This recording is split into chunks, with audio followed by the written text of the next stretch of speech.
Hi guys, my name is Christine and I'm a dating, relationship and personal development coach. And today I'm talking about why you must let them lose you. So I wrote something very quickly here, and that is, if they already know they can have you, but didn't have you when they had the chance, your only option is to turn things around, is to disappear. Because if they know that you like them, if they know that they could have had you because they know that you like them, but they chose not to have you and they chose not to be with you and they chose to reject you, friend zone you, whatever it may be, dump you, then the only option you now have is to disappear because they know how you feel.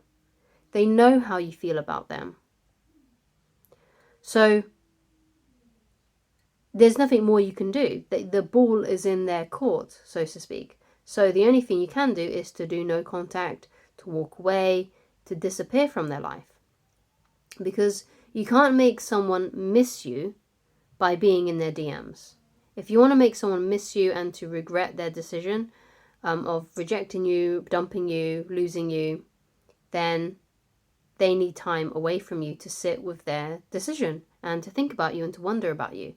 And if that person does actually have feelings for you, then they'll reach out eventually once they realize that you're gone and they're worried and fearing losing you. But if they don't like you and they don't want to be with you and they don't regret the decision to remove you from their life or to reject you or to friend zone you, then you'll just never hear from them again if you apply no contact, okay?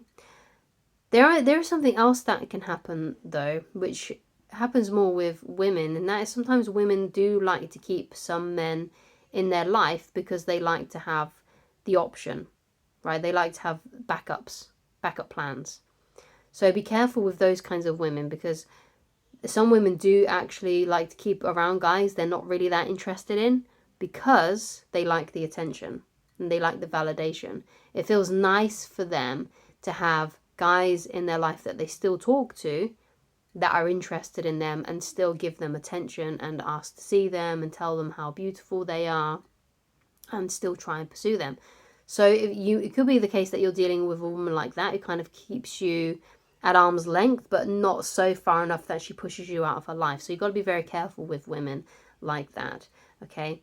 And it's always best to definitely 100% walk away from those women and to apply no contact completely, because that's just going to be really painful for you to be strung along like that, okay? So the next thing that I want to get into is that accept that it's likely to not work out and to start moving on, because if they're gone, if they dumped you, rejected you, friend zoned you, then it's likely it's not going to work out. Now that's a harsh reality, but most of the time it is the reality, and it's now time to start moving on with your life. But I want to reassure you that there is, and you will find better. You can find someone who you really like and they really like you as well, and things can work out beautifully.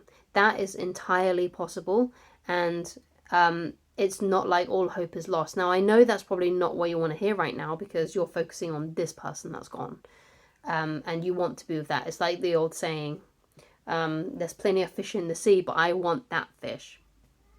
And I totally get it. I've been there myself. I know what it's like to really want to be with someone, but knowing deep down I've got to move on, but feeling like, oh, I really wish I could have got there. I could have got with them. Like, I understand that 100%.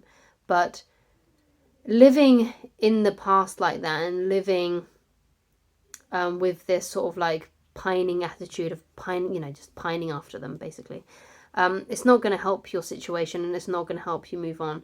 Now, if you want to live like a tortured poet and a lost soul because they were the one and they slipped away, they got through your fingers, then fine. If that helps you move on, okay. But it's best not to dwell in that place and to stay in that place.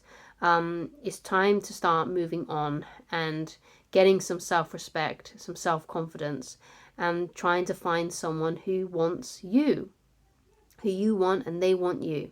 Okay, And that is entirely possible for you. Even though it may be exhausting, perhaps you've tried many times, perhaps you've been on hundreds of dates or whatever it may be, I promise you, if you keep on trying, if you keep on putting yourself out there and you keep on dating, you will eventually find someone who thinks that you're the bee's knees and you feel exactly the same way about them. Okay? So there is, and you will find better for yourself.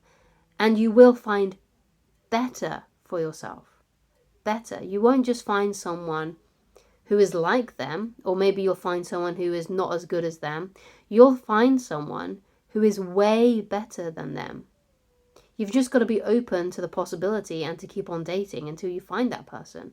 Because what you got to understand about dating is that dating is a numbers game, right? You've got to go through the no's in order to get to the yeses. You've got to kiss a few frogs, so to speak, in order to find your happily ever after. But it is possible. You can do it. You've just got to be open to it, and you've just got to believe it for yourself. It is possible. Now, it may take you 10 dates to find someone like that. It may take you 20, it may take you 50, it may take you 100. But as long as you keep on dating, you keep on sifting through people, it's just it's the law of probability. You're going to meet someone eventually who you really like and they like you as well. It's the law of probability. The more attempts you put out there, the more closer you get to finding a hit. Okay? And that works for a lot of different things, not just dating. Okay, so for example, for me on this YouTube channel, most of the videos that I've made have been duds. Right? Especially in the past when I was still building my business and building my YouTube channel and things like that. A lot of the videos that I made didn't do anything. They didn't get picked up by the algorithm, nothing. But I've had a few hits, and all you really need is just one good hit, and that's when things start to change for you. And I've seen that in my dating life, I've seen that in my business life.